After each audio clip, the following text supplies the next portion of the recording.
Kaya mga dalaga, makinig kayong mabuti sa akin.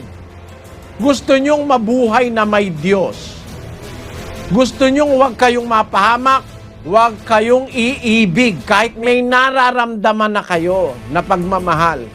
Huwag nyong itutuloy pagka ang naiibigan ninyo ay nagdadala-dalawa o nagtatatlo-tatlo ng nobya, masamang tao yan sa harap ng Diyos. Ang salita ng Diyos ay hindi masisira. Ang langit at ang lupa ay masisira. Ang salita ko'y hindi masisira. Sabi ng Panginoong Kristo, ang salita ko'y hindi lilipas. Ano ang isa sa salita ni Kristo? Sabi ng Kristo sa pamamagitan ni Santiago, ang taong may dalawang akala, walang tiyaga sa lahat ng kanyang ginagawa.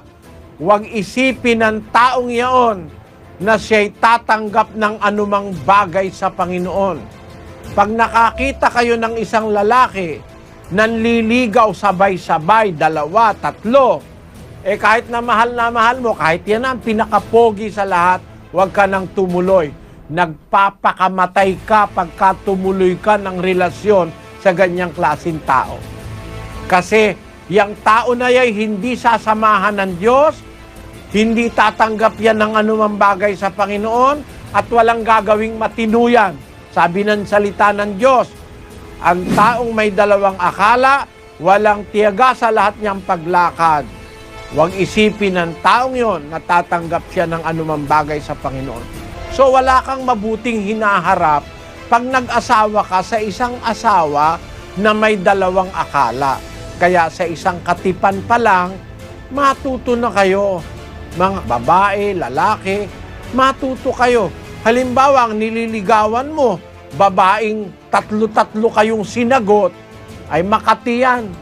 Sabi nga ng lola ko, dapat dyan sa mga ganyang babae, magpabaga ka ng siyensye.